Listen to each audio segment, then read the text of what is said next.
What's up, GTFORCE? Back at you for the fourth week of Profiles in Poetry podcast. I ain't gonna lie to you, I'm really excited for this one. Been trying to get this one since it first started. Got two great community leaders in here. Got Andru Defeye, the Sacramento Poet Laureate, and the co-founder of the spot where you're hosting us at, Josh Jorin of City Sound Soundbites. Hell yeah. Team shit. How you guys doing today, fellas? Man, fantastic. I'm glad to be here. Phenomenal. Glad to be back in the AC again. That's for sure. Fuck yeah, it feels like good in here. Hell yeah, dude. Or the first one I wore a sweater, I was dying. I was like, why did I put this shit on? Yeah, dude. We got some new Freon in the building, dude. It's nice and cool in here. It's feeling good, dude. Yeah, so kind of getting started. What are you guys most grateful for right now? I love this as a way to like start the show. I love to I really feel like love and gratitude are the two strongest energies, and trying to like start off. I'm in a practice personally of like every day starting that off. Yeah. And I think a lot of times when we like, what are you grateful for? We think about like the big things, right? Like, Yeah. bro, like my fucking heart is beating right now. You know what I'm saying? Like I'm in good health. You know what I mean? Like I get to be here with y'all. That's enough for me to be like big grateful for. You know what I mean? So yeah, just the present moment, being able to build with y'all today, right now. Hell yeah, dude. I'll double down on that for sure, man. I'm on a personal health journey right now, so feeling good about, just my current state of mind and everything going on. Got my fiance off camera here in the room, man. Surrounded by good people, bro. Yeah, dude. Feeling good. Grateful for sure. Yeah, definitely it takes a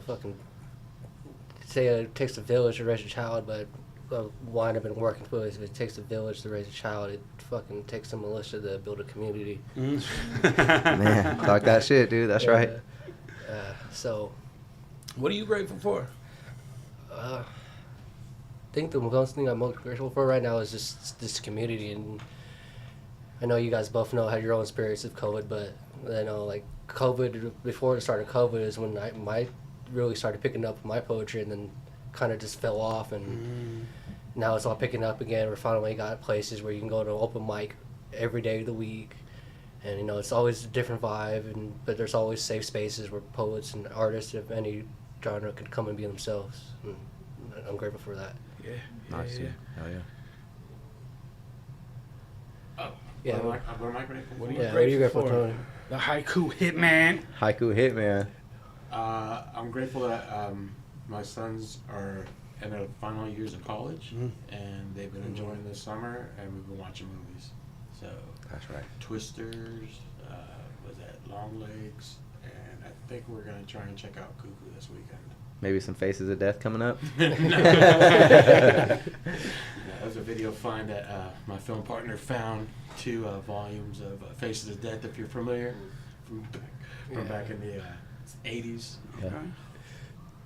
Yeah, if you're interested, you can hit me up. He's probably gonna sell those on Facebook. I love it, dude. Facebook's of death, dude. So what does a poet or being an artist mean to you guys? Everything. Everything? I mean, I think I am a poem as much as I am a poet. You know what I mean? The way that I walk is art. The way that I talk is art. If you come into my house, like, you'd be like, oh shit. Like, This makes sense. Yeah, you know what I mean? Like, I think art is like the exploration of who you are.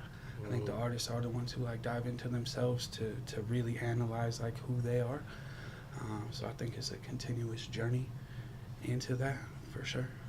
Yeah, dude. As of lately, I feel like I've been asking like, what's fulfilling to me. I'm like in this weird space where I'm like, spent a lot of years trying to make my living in the industry that I want to surround myself with, and as of lately, been doing more like corporate gigs and kind of like doing things outside of the immediate industry. And like as much as that stuff is like great and pays the bills, like it has really made me like look inward as far as like what's gonna really make me happy. You know what I'm saying? So even if that's a little selfish, it's like I feel like it's important for everybody to kind of know what your journey looks like, your personal journey, And so for me, I think you really hit on the head when you were like, it's everything. As funny and cliche as that sounds, it's like, yeah, dude, I think if I just like were to stop making music and stop trying to be like a recording artist, I think I would have a really hard time in my day-to-day like existence, Yeah, that part, like that's how when shit is hard, I write about it, I make a beat about it. When shit is easy and good, I make a beat about it and write about it. Like, you know, so I don't know how to be otherwise. I feel like I would, you know, like when you get a soda and you shake that shit up, like if you don't unscrew that cap, like it's just gonna explode at some point. And I think that's me, and I think that's a lot of artists. Like, this isn't some shit that I want to do. Like, I got social anxiety, bro. I don't want to be on stages half the time, but like, this is what I gotta do. This is what I'm supposed to do while I'm here. This is what I signed up for before I got here. You know what I mean? Like, so That's right. there's no real choice.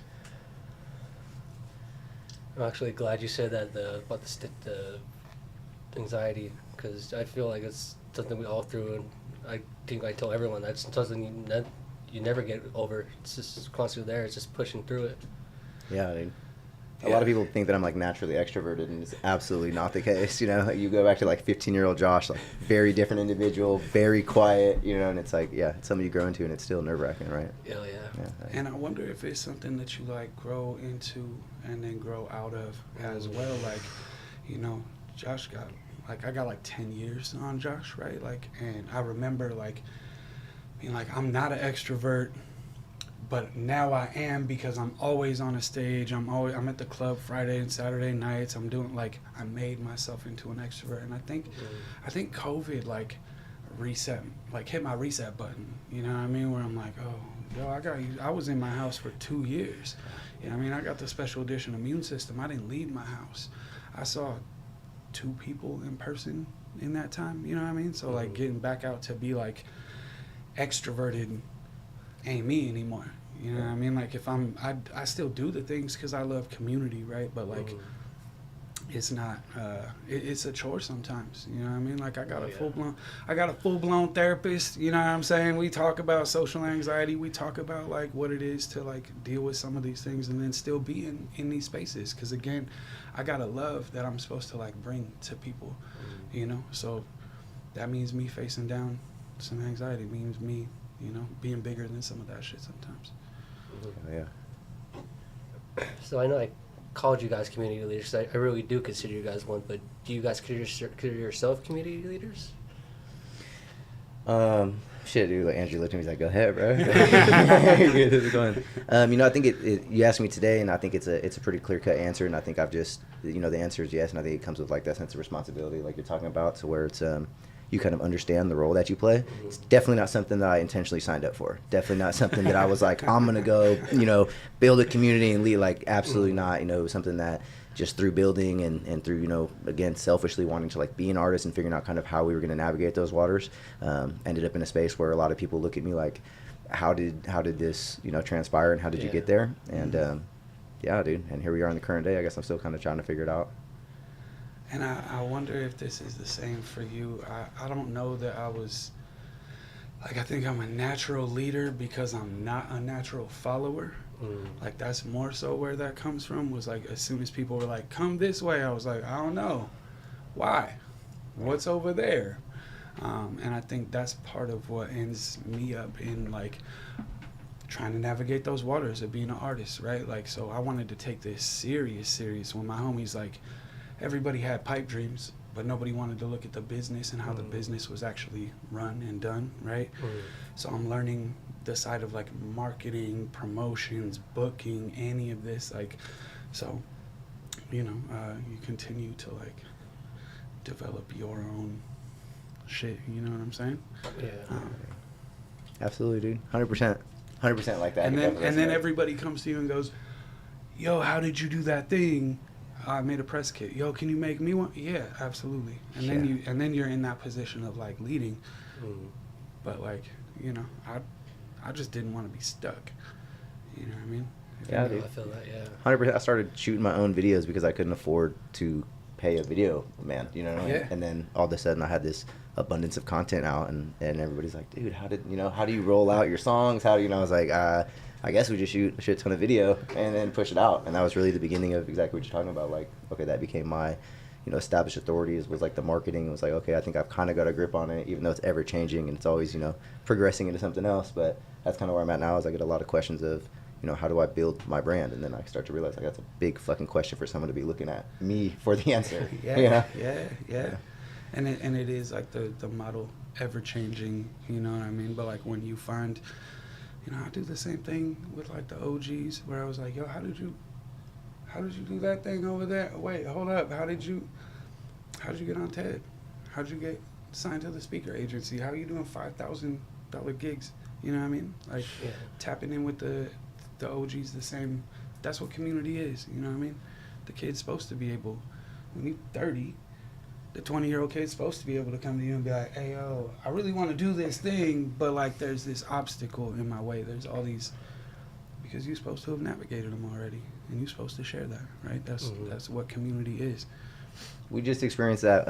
You know, we might get into it deeper where these questions are going, but I know we've personally in the last couple of weeks had some conversations where you were, without a doubt, kind of giving me some guidance and just a few words of encouragement of like, hey man, you know, I've been somewhere like that, and I think if you maybe try this or this, it could really work for you. And that shit goes a million miles. Yeah. You know what I mean, it really does, for sure. Just to be able to have somebody that could provide that for you, yeah, for sure. And they've been to the other side, because that's the part, right? Like, if I'm starting out rapping, right, and I got like 5 Instagram followers and I'm trying to get my stuff up and I'm looking at Josh's page and I'm like, oh, you got how many followers? How many thousands of people following? Like, and then he's like, I just started shooting my own video. We was in the backyard just like that with this camera right here. Like, oh, you could do that? You can make it to that other side? Like, that's why you're supposed to reach back. That's why it's important to reach back, so that people see that it's possible. You know what I mean? Like, Yeah. So that where they come from, they can see it's possible too. You know what I mean? Like, I think we both come from places where you're not supposed to be able to do some of the things that we've done. You know? For sure. I think especially if that's the case, you're supposed to go back and like show those kids that it can be done. Yeah. You know? Absolutely.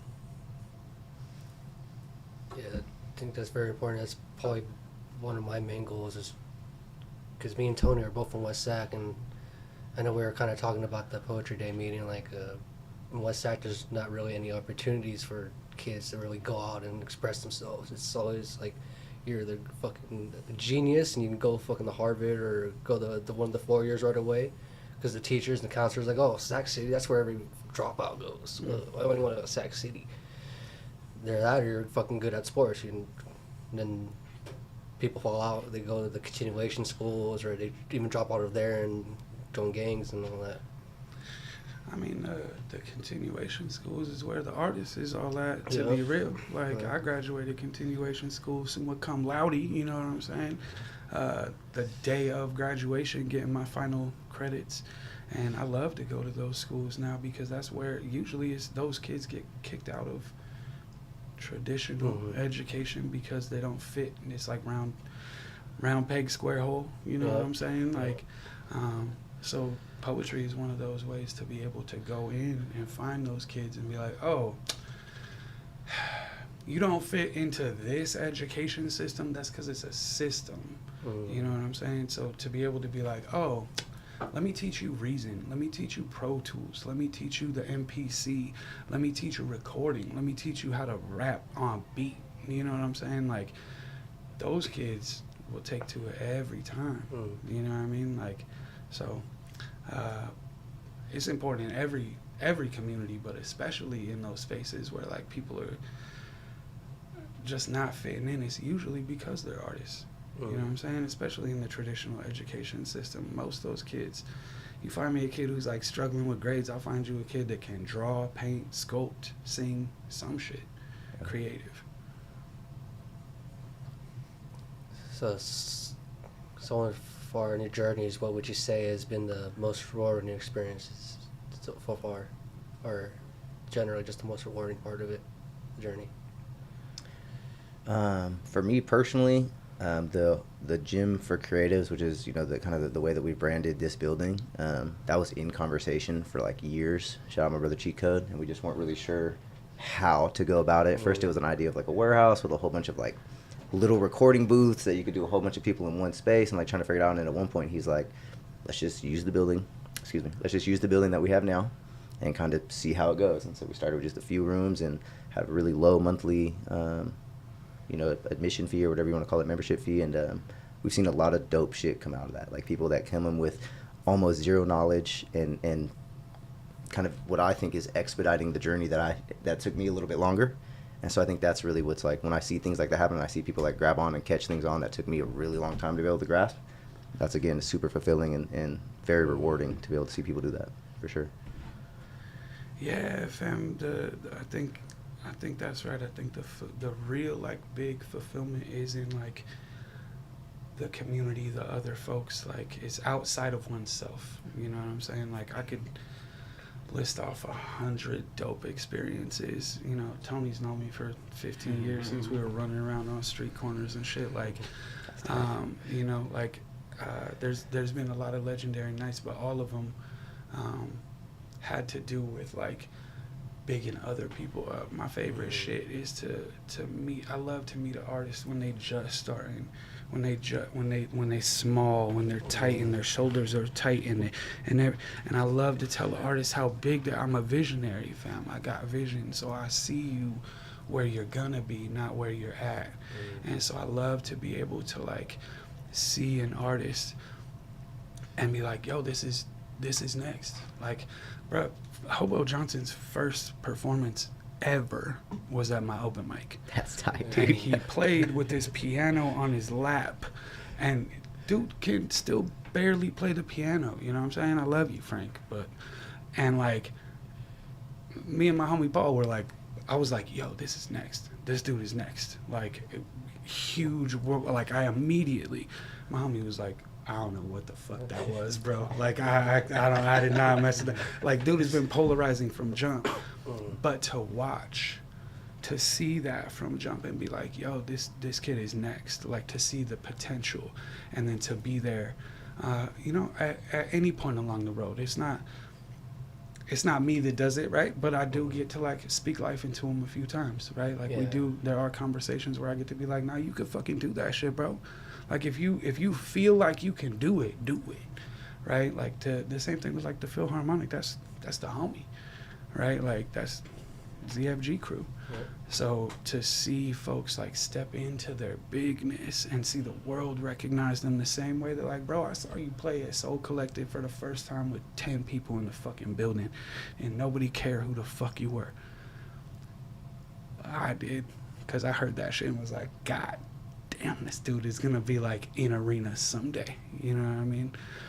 So that part of like seeing folks be big, and it's not even just like those are two of the like extreme cases. But bruh, I was gonna make a joke like we got to figure out who the NPR spy is that's getting in your following, like picking out the guys. It's real. That's that promotions and marketing right there. But it's everybody. I love seeing everybody step into their bigness. I met Diamond Key when Diamond was 17 years old. Y'all know Diamond does abundance. The whole city know Diamond. City be singing along to that shit. Diamond big now. Diamond too big to fit inside a room. She's so big. And to be able to watch that is the biggest blessing in my life. I love seeing people grow into their bigness. Yeah, shout out Diamond. She's been mentioned here a lot. Definitely working to get her on here. Blessed to being able to see her. I think she's been doing it 6 years now, too. Something like that, yeah. Yeah. It's kind of the opposite of that. What has been the biggest challenges you guys have faced so far? Being leaders. Humans. We all just humans. We all on the path. We all on our growth path. You know what I mean? Like my own humanity as much as anybody else's. You know? Like we're gonna run into conflicts, we're gonna run into personality conflicts, we're gonna run into all of that. And then, you know, sometimes we can figure it out and we got the right tools. Sometimes I gotta go away and grow. You know what I mean? I gotta go learn some things and go sit down, go put myself on timeout and do some spiritual growth too. So, you know, but I think that's really like the hardship in it is the humanness of any time you're trying to get a group of people together. Yeah, dude. When you asked the question, I locked eyes with my fiance or whoever haiku hit me on the shoulder just because she gets to see me probably in the most vulnerable states and kind of you know, when I'm asking myself like, fuck, am I doing this right? Am I you know, the scariest thing I think in my own head is, am I misleading people? You know, am I taking you in a direction that maybe is self-destructive or something that, you know, I always make jokes and I'm like, you know, we're walking that line between like being able to expedite somebody's process and help them and like spoiling them though. You have to kind of like, you don't want to like over, you know, extend to where you're kind of unable to, yeah. I think you get it instantly. Do you feel like at some point by giving artists everything that you're giving them, that you had to work step by step to get, right? Like you appreciate because you had to work step by step, right? A lot of times I equate this to if you learn to drive in a bucket versus if you learn to drive in the Beamer, like you don't always appreciate it. Do you feel like that's sort of a thing sometimes with artists when you give them all the tools? Definitely, dude. And it becomes harder to, you know, it's per person obviously basis, and it's sometimes it's hard to know because you want to help so much, and then usually when you've done too much, you figure that out later. Do you have this thing where you speak too much life into someone? Yeah, dude, for sure. I've created some monsters doing that shit. Like to be real, you know what I mean? Like because I had to learn that you can't speak untruth to someone's bigness, right? Like if you're not there yet, I can't tell you there, because then you're gonna start acting like you there, and you got the attitude like you did. Hold up. You still cuffing the microphone, bro. Yeah. Learn to hold the shit right first. You out here talking like a professional. You don't even know how the diaphragm of a microphone works. You know what I mean? So there's like a danger in that visionary part of like speaking life into people. How long you and your fiance been together too? 8 years. We just hit our 8-year mark. So Damn, she's seen son, it. Okay, she's seen quite the growth in my own personal journey too. So. Fam, they say every 7 years, every cell in your body regenerates, so you become a completely different person. So y'all have like seen iterations of each other in that, right? Like, that's a beautiful thing when you have somebody that can like sit with you when you're banging your head against the wall. Oh, man, dude, a couple weeks ago, dude, I was just there, bro. You know, this is not something that goes away, right? It's something that's a continuous thing, bro. Yeah, absolutely. For sure. Absolutely. When I was talking to you, actually, I don't even know if I shared that. When we were having those conversations, I was in a pretty bad spot. You know what I'm saying? So, and not to say that, you know, like you said, we're human, dude. So that's just kind of a part of the process. Ebbs and flows. Ebbs and flows. Especially as artists, we be feeling everything extra intense too. You know what I mean? Like, I got homies that aren't artists that like, they just have some life shit happening. I'm like, bro, are you okay? You cool? Like, this shit ain't affecting you? Like, I'll be on the floor crying and shit. You know what I mean? Like, because I'm an artist, I feel it in the depths. You know what I mean? Like, yeah. I kind of like this question, especially after last week. That's why I want to ask you guys too. Is what role do you guys think art plays in Sacramento, if one? Yeah, dude. It's for me personally, and kind of on the music side of things, I think that our journey has been interesting in its own ways, particularly with like 2015, 2016, and kind of like a lot of light getting shed on, you know, like gang shit and like fucking, you know, the Mozzie movement coming out of the city, and I think it put a light on that, which, you know, the world needed, but it also has led, I think, a lot of the youth to think that that's like a very like prominent way out. Not to say that it's not, it can be, but I think it's also put a lot of lives in danger, like physically and literally. So I think right now we're in like this really interesting spot. I think it was cool that you brought up Hobo, because he was one of the people, what we refer to in the studio, we call him somebody that's in the middle, you know, in Sacramento. It's not somebody that's necessarily from over here, but kind of can really just stand in the light of like artistry. And so I think that's kind of where we're at right now with the music scene, particularly with the people that come through this space. We try to let them know, like, you know, if that's your life and this is what you live on a day to day, then of course, like, don't water down your experience. But if it's not that, you know, and you have other things that you can be sharing and iterating to people, like, let's focus on that, you know, and let's try to resonate with the people that have lived lives similar to what you're living now. So yeah, dude, I'm sure other cities encounter their own journeys, kind of depending on where the light gets shed. But yeah, I think 2015, 2016 was super pivotal for our city, music-wise, and you know, for lack of a better word, I don't want to say like we're recovering from that, but like we're growing away from that, which is really cool to see. you know, individuals from all different lights be able to stand up and be like, I rap, or I sing, I do country. We just had somebody in here doing like metalcore or something, you know, and I'm like, that's tight. Like that should be okay, and like we should fuck with that and perpetuate that. You know what I'm saying? Yeah. Hell yeah. I think the role that art, one of the roles that art should always play is healing. You know, when I talked to the mayor's folks in 2020, we had a conversation, and I was explaining to them, I said, yo, when the lockdown ends, when outside opens back up again, the people are going to need healing. And the artists are who you're going to come to for that. Like, that's where the healing is. It's not the business, it's not the finance, it's not the politics, it's not the technology. Like, the healing is in the art, the connection. People been locked away from each other for a year and a half, 2 years. What brings people together? Art does, right? Like, it's like art, food, music, marijuana sometimes, but universal languages. But some people are allergic to the smoke. You know what I'm saying? So, like, but those things do connect people, and the art is connection. The art is healing, and I think in Sacramento, that's what it is. For me, that's what it's always been. The connection. All of my connection in Sacramento is through art in one way or another. You know, I also think that art is a fight in Sacramento. Like, I've always said, this city is one of the best cities that I've ever been to make your art and get creative. It is one of the worst cities I've ever been to get paid for your art.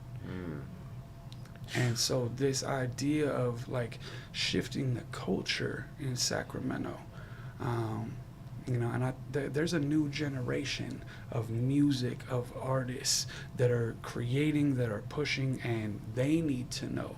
Like, the OGs need to step in and be like, nah, you not getting paid enough, right? Like, nobody's getting paid enough. That's the thing. We got, fam, as Poet Laureate, like, I got like 3 or 4 of our leading, most impactful, powerful poets in this city have hit me in the last year on some like, yo, I'm facing housing insecurity. You know what I'm saying? Yo, I need therapy, right? Like, I need something bigger than rap shows. Yeah. You know what I'm saying? Like, so that's what this art should be and needs to be in Sacramento, because it already is the healing, like you talking about, right? Like, even Mozzie coming out, because that's Mozzie's story. Mozzie's grandma lives like 4 doors down from me. You know what I'm saying? Like, you know, that's his story. So him telling his story is healing, right? There's like controversy in some of this. There's controversy in like how we need to teach our young people to critically think when they hear people telling their stories, right? There's a difference between telling the truth and glorifying some shit, and that's another conversation that we need to be having with artists. But it's all healing.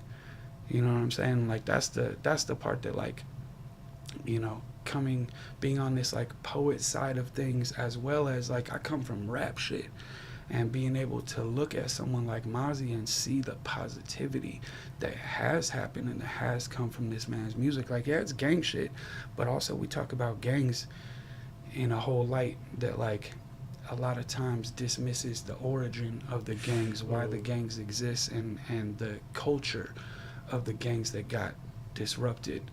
You know what I'm saying? And all of that is systemic. So, you know, it's the art is always how we disrupt shit, how we disrupt systems. That's what it should be in Sacramento. If you're not doing that with your art and you just like making some shit that sound like something somebody else fucking made, like, what are we doing? Stop. Yeah. Stop wasting. Hell yeah, that's right. Nipsey say you wasting air, fam. Come on. So this might get a good point. If you guys got a piece to read. Yeah, dude. Yeah, we could do it, dude. Okay. Fucking, here comes that nerves we were talking about that we pretend don't happen, right? Yeah, dude. You cool if I kick it off, dude? Yeah. You know, go. Yeah, All right, yeah. dude. Just gotta commit to it, man. Yeah. Hell yeah, dude. Shit. 30 years old. Finally good when I'm in the mirror. 30 years old, facing challenges, not struck by fear. Took a minute for me to grow to where I'm at. I was lost, so I walked the land and drew myself a map. Now I calculate my future. It's all just simple math. In reality, well, honestly, I'm just a simple man. Take what I need, leave the rest, that's how I am. But if I touch some millions, I'ma split it with my fam. I've had some brothers that were hungry. No, starving. The rich man got 12 cars. How is this not alarming? The loyalty to the love has been tarnished. The soft have been hardened. The greed just get pardoned. Why? Let's go. Let's go, That's fam. great. I've been thinking a lot, like when people ask me to like come and do a piece somewhere, about like this being like documentation, right? So like when I take off from here, I mean in the literal like life sense of things, like there's pieces like that everything is documented, right? So there's some new shit I feel pretty good about. It's called "Some of You Motherfuckers Have Never Read Poems to Raise Funds for a Funeral." Most days I meet grief with gratitude and give thanks and understand you can't punch your way through a cloud, whether it's black or white. Throw the poem on the ground and see if it breaks. Throw the poet on the ground and see if they get back up. Ahem. Nothing supreme about white or court, only tacos and manifesto. My friend Nairi says, I'm a poet and that writing poems is what I have to do in the grand scheme of things. My landlord thinks I should get into AI. My mom thinks I should have gone to school 20 years ago. I think I need another cup of coffee in a country where you can't be arrested for sleeping. How tired can I get on a bus bench before it's illegal? My guess is they will arrest us before REM because that is where we dream. It'd be easier not to believe in ghosts if they didn't talk so loud. No matter the mountain, it is always eroding, and yes, that becomes sand in between toes, and God and gold and love songs and poetry in portrait mode with all the filters and none of the blood or breathtaking terror of telling the truth that lives alone and starving in the fearful corner of your stomach. Free it and you. Free all of us. Amen. Amen. Damn. Wow. Spitting fire. I like when motherfuckers gotta take a deep breath after my shit. I think that was all of us in the room. Yeah. Man, thank y'all for letting me share that. Oh, thank you. I appreciate that. I have a question. When did you start doing open mics? Doing like showing up at them or hosting? Both. Okay. Man, doing them, I showed up to my first open mic. I must have been 18 years old, barely. It was at a spot called the Caffeine Den in Stockton. I think it was on the east side. And I went, and I've been writing shit back and forth with my homie for a long time. And I stood up and I performed, and the room went kind of quiet. And then somebody said, "Where have you been?" And I was like, oh, I found like where I'm supposed to be, you know what I mean? Like, and at that point it becomes like I start going back to this spot, but it's like mad poetry spot, right? So this dude get up and he in the full, like just overly fucking beret out poet, right? Like, and dude get up after I do my shit and he like, I'm gonna do a poem without what Allen Ginsberg would refer to as the iggity hip hop static. And so we started writing diss poems.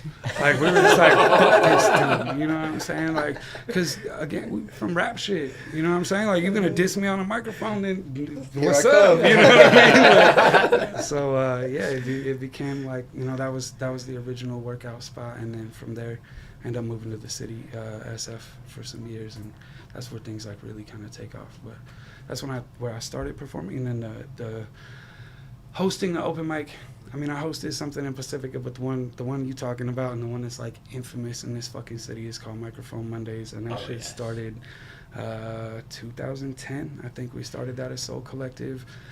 There wasn't an open mic for the youth, so we started it up with Sacramento Area Youth Speaks, and then it kind of developed and grew into its own thing. We used to have this thing called the hater screen. So I'm gonna think about this, Josh. Yeah, bro, like bells. this one was like one of my best ideas ever, because, and here's what it is that Sacramento wasn't honest with each other, and so there wasn't growth, right? And like I would do a show with someone who I'm like, yo, this dude is whack as fuck, so I'm outside, everybody outside, nobody feeling this dude, and then as soon as he get off stage, he come outside, everybody, what up, man? Good shit. Da, da, da, da, da. Like, y'all whack as fuck, right? Like, because nobody tells each other the truth. In San Francisco, like, if you weren't ready, you weren't ready, and folks let you know. You know what I mean? And so we used to have you broadcast up, so it was behind the screen, and it was you could text in anonymously what you thought of what was going on the stage, and it would just show up on the screen behind the person performing. So you got like an honest feedback for how your shit was, and most of the time the audience was cool. Like, they knew it was my crowd, so I control the culture. The culture is you trying to be helpful. Just don't disrespect the fucking crowd, because you're gonna learn the hard way that, like, they will roast you for 3 minutes straight while you're doing your shit. And they did sometimes. And, you know, people learn not to disrespect the crowd. You know, that's one of the early rules you learn as a performer. You could be about yourself and ego and about you wanting to be heard, and if the crowd's not in it, then you gotta adjust and figure out how to connect, because what, you gonna be mad at them and cuss them out? That don't work. I'll tell you a really funny story about early on in my career. I want to hear it, dude. I mean, just early on, where like I'm doing a show, I'm the first one. You know what I mean? I'm in that opening position, so everybody getting their drinks, everybody showing up, everybody saying what's up to folks. They're not there to see me. They there to see the headliner. I'm not feeling that shit at all. I've been doing house parties with 400 people in them. They're all there to see me, so my ego hurt. So I get on the microphone. I'm like, everybody at the bar, not paying attention to me. Fuck you. Promoter gonna come up and be like, you done, cut off, I'm out, he never booked me again. And that's a hard lesson to learn. You know what I mean? That it's not about you getting your ego off. It's about you as an artist being able to connect, right? If I'm in that same position today, I promise you everybody at that bar gonna connect with me. Yeah. Even while they're buying drinks. Because I've mastered that part of my craft. You know what I mean? But when I was young, all I knew was y'all not showing me enough love, and I'm up here to get love. We don't talk about the part, especially hip hop. This is an egotistical art form because most of us got low self-esteem issues. So yeah, it's gonna hurt our feelings when you're not paying attention to us, and yeah, we're gonna have ego issues. We're rappers. We're insecure as fuck. We had a warehouse show going on, and one of my artist buddies goes up on stage, and the first thing he says, he's like, whole bunch of fucking dudes in here. Where all the hoes at? You know what I'm saying? Well, now you just lost touch with all 70 dudes that were there. You know what I'm saying? Now they're walking away. We're all going out to take a smoke break. Like, yeah, dude. Yeah. So yeah. I definitely resonate with what you're saying. Yeah, for like, sure. And the thing, we started this whole podcast off with gratitude, right? As an entertainer, if you listening, watching this, pay attention. Gratitude, fam. Start off with gratitude and end with gratitude. You see the greats, they thank you for coming from the moment they start to the moment they end. Stay in that space of gratitude. You know what I'm saying? And had I, in that same position, been like, man, I know y'all getting drinks, but thank you for being in the building right now. It's dope that I get your ears while you getting lubricated. Thank you for being here. I might have made some new fans. There might have been somebody who was influential in that building who could have changed my life. But all he knew was, oh, this dude's spoiled as fuck, immature, not ready for any kind of opportunity I'm giving him, right? Yeah. Because I wasn't in gratitude. So that part of like when you an artist, period, just be in fucking gratitude. You know what I mean? Like, is how many of us actually? How many people like want to express, want to do this shit?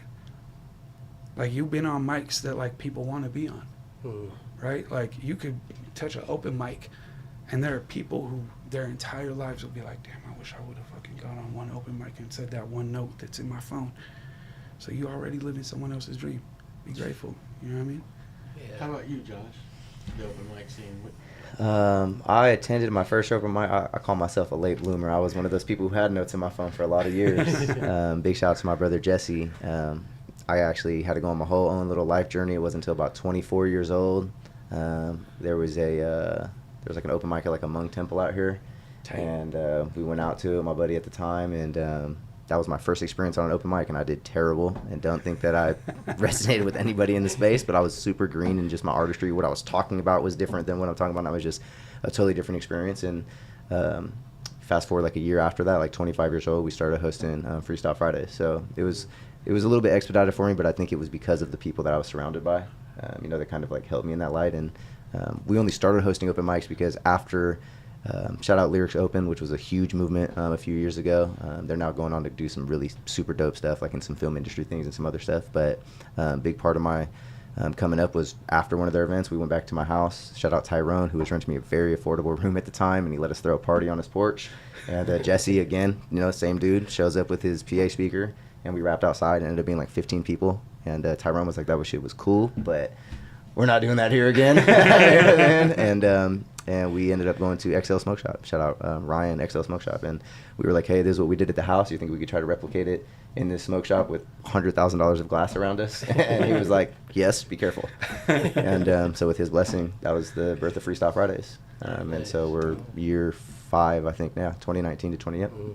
And you host multiple open mics, right? Are you? Yeah, so it was hosting? Yeah, it was just hip hop for a long time. It was just Freestyle Fridays. We got into this space, and I actually met Corey, Strength and Poetry, over at a Corey Vance. Yep, Corey Vance over at it was a We Are Sacramento event at the Lofts over off 34th and Broadway, and I was super. I mean, I don't even know what word to use. I was like shocked, I guess. He was presenting his book at the time, and I had never heard anything like that. And so I didn't know what our relationship was going to turn into, but fast forward a couple years, and we got this space here. We just kind of started talking about, shout out again, my fiance, her friend Ro, from where she works at, was also into poetry. So all of a sudden there was like different poets were coming around me. And so it just like felt like, hey, maybe we could open up the space here for an open mic. Here we are now with kind of where that developed into. And then through that, again, that same experience, shout out Grody and the Zoodcast over here on the production chair, but we had the very same conversation where he had a lot of friends in the comedy scene. So they started doing bi-weekly comedy open mics. And so now we've got hip hop on Fridays, poetry night on Tuesdays, and comedy nights every other Saturday. So yeah. Awesome lineup. When are you gonna do magic? Yeah, exactly. Yeah, dude. It's funny. We've made jokes about like yoga and stuff in the mornings. Like, we've got somebody actually talking about doing like a mental health awareness thing that may be coming soon. So super cool stuff going on. But it was, yeah, dude, and it was always based in the community, like you said. It was like, yes, I get to be the person that like gets on the mic and kind of open up the building to make people feel comfortable. But in actuality, like, shout out to you guys for taking me in and just like the hospitality, even you, Andrew. You know what I'm saying? Because it's really not a scene that I'm from or a scene that I was kind of a part of. It's something that just kind of was happening around me. And they were like, hey, we could really use a weekly like open mic. And we're like, oh yeah, dude, well, I mean, we've been doing it for years for the musicians. Why would we not, kind of spin it this way? And it's dope to see hip hop and poetry in the same space and sharing space like that. There's a tradition of that in Sacramento. And I think there's also just like, again, that's a culture war within poetry. Right, like I consistently have to argue with academics to like include hip hop into the definition of poetry, right? Like, yo, like y'all really arguing with me when Kendrick Lamar has a Pulitzer? Like, Danny, if y'all got a Pulitzer, no, then shut up. You know what I'm saying? Like, and so this part of like including the hip hop with the poetry as far as literature, because cats is writing. They're writing. What I mean? Yeah. Like, we just and maybe at times more intricately than folks not on a beat. You know what I mean? Like that rhythm, like I got poets that been writing for a decade plus, love them, can't keep a beat. You know what I'm saying? Like that shit is not as easy as some rappers make it look. You know what I mean? So yeah, just having that. I appreciate there being a space that's like hip hop oriented, that's also like, yo, we got graph on the walls, we got MF Doom in this motherfucker, and we're gonna do some poetry, right? Like, hell yeah, dude. Yeah. I was telling Al off camera, Nolan came through. I wish I knew his last name so I could shout him out, but he came through. For no last name. Yeah. Oh yeah. Come on, dude. Perfect, dude. He came through the spot last night. I didn't know that there was any like musical like inclination, like that was what he was doing. Tight. And so he just like grabs the mic at Freestyle Friday and started rapping his ass off. And I was just like, yo, dude, you're fucking tight, dude. You know what I'm saying? So yeah, super cool to see that crossover without a doubt. Yeah, his poetry's got some range in the tap. Man. Yeah. Absolutely, dude. Absolutely. Talking about it a little bit earlier, and especially now, how you're talking about the poetry and hip hop and kind of bringing it together. But one thing I noticed in Sacramento is not just the poetry and hip hop that are kind of been separate, but trying to get together the whole art scene and just like our theater community, our comedians, and do you guys have any ideas how we can get the whole spirit of arts in Sacramento more connected? more crossover events.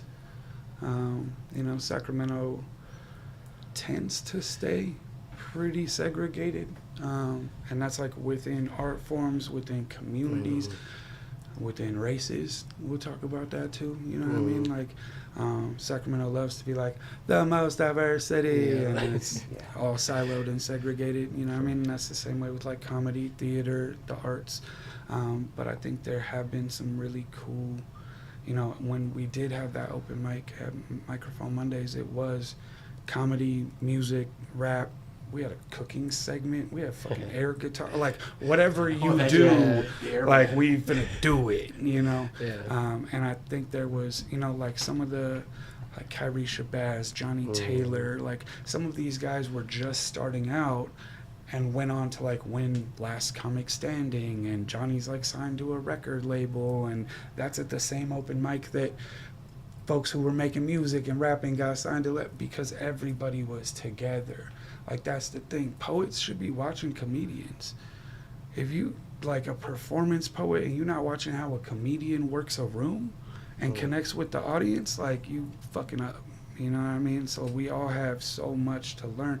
The rappers need to be watching the poets for how they connect, right? Like, what's the banter in between your raps, right? Like, so just more of that cross-section and finding these spaces for, you know, Sharon did some shit that was, like, half comedy, half poetry, right? Like, just the more that these spaces, Russell is like, Russell Cummings is the human embodiment of, like, comedy and poetry, you know, and where they intersect. So being able to, like, bring both of those things into the room, I think is just important as far as also hosting with the Mahogany series at our place, and hosting at Laughs Unlimited too. Literally some of the best poetry, some of the best comedy in the city, holding down both of them, you know what I mean? Like, out of Woolsack too.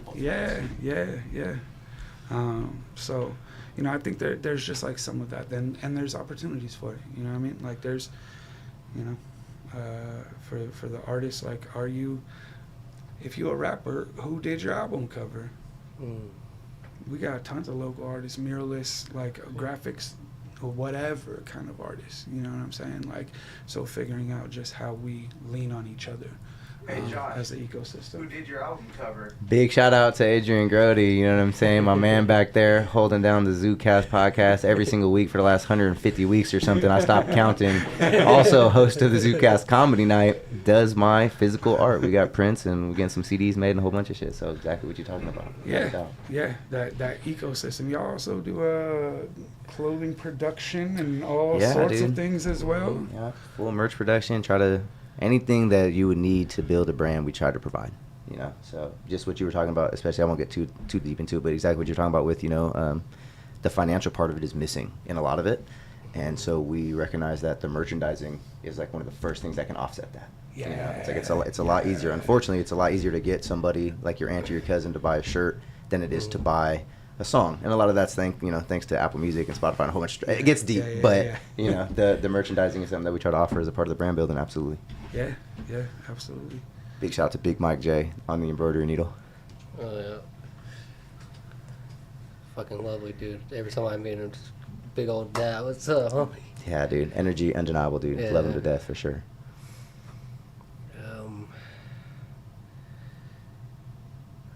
Guess kind of 1-2 questions. What are your goals for the future? Well, now, dude, we got to do like a mixed event. After this conversation, it immediately made me think, dude, why are we labeling it Freestyle Fridays? Why are we labeling it Poetry Night? Why are we labeling it Comedy Night? You know, when you talk about this one that was happening on Mondays, what was it called? Microphone Mondays. I mean, Microphone Mondays is pretty broad. We love a good alliteration. Yeah. But I mean, even and it's dope because it seems like you build in all three of these ecosystems here. Right. To then just be like, all right, so everybody coming to the mixer, then cool, all right, like, that's fire, man. I mean, one of my goals is definitely to get like more connected with Josh and what he's got going on over here. It's been dope to just, I'm someone who like will watch. I'm a lurker hella hard. Like if I see somebody doing some shit and I'm like, okay, what's the vibe, who's around, what's the vibes, I'll come and check it out. I'll be in the space. And when I was in the space, it felt the same way that the Guerrilla shit felt, right? Like it's not structured, it's not sign a list and then it's literally, and it felt like we used to call ZFG like the dojo. Like my house was the dojo, and what you're talking about is the same idea, except for y'all went bigger and better with it, right? Like to be able to record folks and offer them all of that, but having that space where people can just like sharpen their swords is so crucial. So yeah, and then like honestly, bro, I was somebody goal setting will fuck you up, like because then you focused on what you don't have already, right? Like, and I'm telling you as someone who like my accolades are tough, like humbly my accolades are tough, but it used to be anytime I got a thing, bro, I wanted to be a poet laureate since I was 16 years old. I got that shit at 35. That's 20 years of wanting. I had that title for 3 months before I was like, so next I want an honorary, doctorate, or a key to the city. 3 months that I let myself enjoy something that I wanted for 20 years before I set a new goal of something that I didn't have instead of being able to appreciate the shit that I did have. You know what I'm saying? Like, yeah, I got my key to the city and that shit's sitting on the wall at the house, but as soon as I got that, I was like, no more. Like my next goal was to come into 40 the healthiest I've ever been. Mentally, physically, emotionally, spiritually. Like that was my goal for this year, right? There are things that I'm like interested in, right? Like there are opportunities that present themselves, but like, man, I feel like so many of us like lose so much on setting the goal and focusing on that which we don't have versus like, man, whenever I'm in that gratitude space of just being thankful for what I do have, that's when somebody accidentally, while I'm at work, is like, hey, I saw this thing for a TED Talk performer. Like, you interested in that? I thought about you. I'll just send it over to you. And that afternoon, I happen to have some time. And I end up on this stage that changes my life. I don't even realize that that's what's happening because I'm just focused on what I do got. I'm not like focused on this thing I don't have. So I mean, I just think that like as artists, it's important to at least have a balance. I'm not saying like I started a crew called Zero Forbidden Goals, fam. We every December we set a new one, and by every like November we've gotten it. You know what I mean? But I also know like what that took out of people and what it took from me. Fam, I went 2020, I realized I bought myself a paddleboard because I could get outside and get in nature. I realized I hadn't been outside at the river in 5 years. I live in Sacramento. I got a river everywhere. I ain't been in 5 years because for 5 summers I've been working overtime, working to make these goals happen. You know how many just beautiful afternoons I miss? Chilling with the homies, enjoying people who ain't here anymore. You know what I'm saying? Oh yeah, I've been struggling that myself. Let's just started this journey with GTFO, trying to find that perfect balance of family, friends, work, community. Yeah, GTFO is a big commitment. I don't know if that perfect balance exists though. Like it's a steady work, and moment to moment the balance needs to feel different. Right now I'm about to do Sacramento Poetry Week. My work is about to be here and my chill is about to be here because that's what season it is. You know what I mean? Like the summer season, right? Catch me out on the water Mondays, Wednesdays, and Fridays because it's that season, right? My chill been up here and my work been down here, right? So it's just like steady trying to figure out like what that balance needs to be in the moment and for this season. That's my 2 cents. I was telling just to kind of to trail off what you're talking about. Shout out my brother Cheat Code, Michael Rendon, one of the co-owners, head engineer over here, and also just like my personal life guidance fucking dude. I don't even know, you know what I mean? I don't even know if he knows how much of a role he plays, but for a long time I'm always telling him like, bro, I can't find this fucking balance. Like, you know what I'm saying? I'm seeking it, and it's really bothering me that I can't get to it. And he's like, maybe you should try just like contrast. You know what I'm saying? Maybe you should just try just, you know, it might just be semantics. It might really just be the same thing. But for my mind, it's worked really well. And like, okay, sometimes you go hard. And sometimes you go really fucking hard. Probably harder than you should. But that just means when you chill, you probably need to chill harder than you would. Yeah. You know what I'm saying? And so just really trying to seek that, here I go again, balance, right? Yeah. Yeah, dude. Absolutely. Shit, I think that's what you find in your 30s too. I think that's, you know, like I had zero balance in my 20s, you know what I mean? And like in my 30s, it was like trying to figure that out. And like coming into 40s, that's where I was like, oh, I'm way too focused on the business of things. I'm way too focused on like this, like, and it's interesting because there's just like enough, right? There's such a thing as enough. And that's like the point that you have to like decide for yourself what it is. Because as an artist, they'll tell you that it's not enough until you get a Grammy. And then they'll tell you it's not enough until you win 2. You know what I'm saying? Like that you ain't shit unless you've done that thing. But if you set what's enough for you, yo, I just wanted people to hear my shit. I just wanted to heal myself.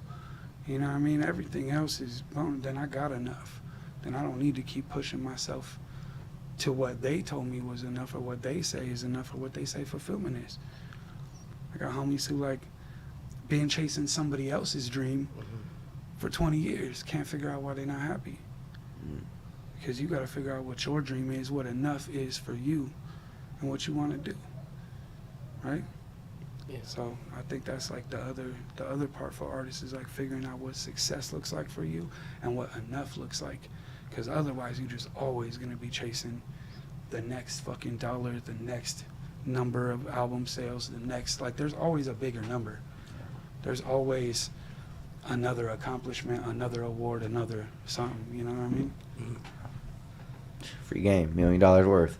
Hell yeah. Usually got the last question, but I think with all the talk we've been having, that question's kind of pointless. Yeah. Because, you know, you guys are saying finding that balance and making sure that's what's enough for you is probably what everyone wishes for. Mm-hmm. For sure, dude. So, Well, being able to recognize it when you got it, that's all. Hell of us have enough. yeah. Probably most of us. Yeah. Yeah. Yeah. And like, you be where you wished you were. I promise you that there's a 25-year-old Josh that wanted more than anything to be right here. You know what I mean? Right, and now you're here. Yeah. And you could either be like, yo, I'm here, I did that shit tight. Or you could be like, you know what I haven't done. Yeah. You know what I still got to do. One's gonna make it feel better. One's gonna make it easier. The other one's just gonna drive you a little bit crazy. Yeah, a lot of it, dude. It's cool with you, dude. Fucking Andrew got me a fucking 30th birthday gift because he knew it was my birthday. Cool if I do a cool little unboxing real quick. We got 2 minutes for that. Let's do that shit. Hell yeah, dude. This shit's heavy. I'm gonna tell you what, too. See what we got going on here, dude. So my man been on the health journey as of late.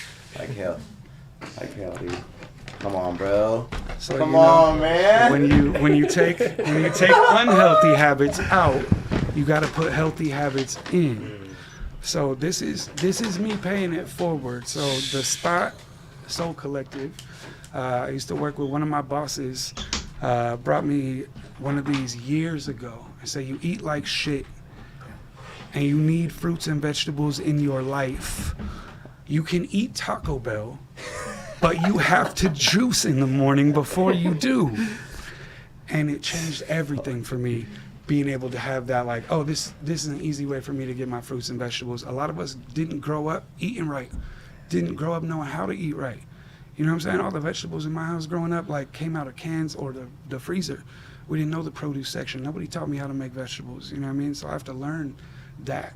And so, you know, I take it upon myself as grandpa rap these days in these Sacramento streets to, like, especially when I see my young folks and my young men, like, taking steps to, like, big themselves up, you know what I mean? Because there's, like, you know, you hit that 30 and you start feeling like, oh shit, like, I can't be up as late as I was before. I can't be wilding as hard as I was before. Like, and you start learning you got to take care of yourself.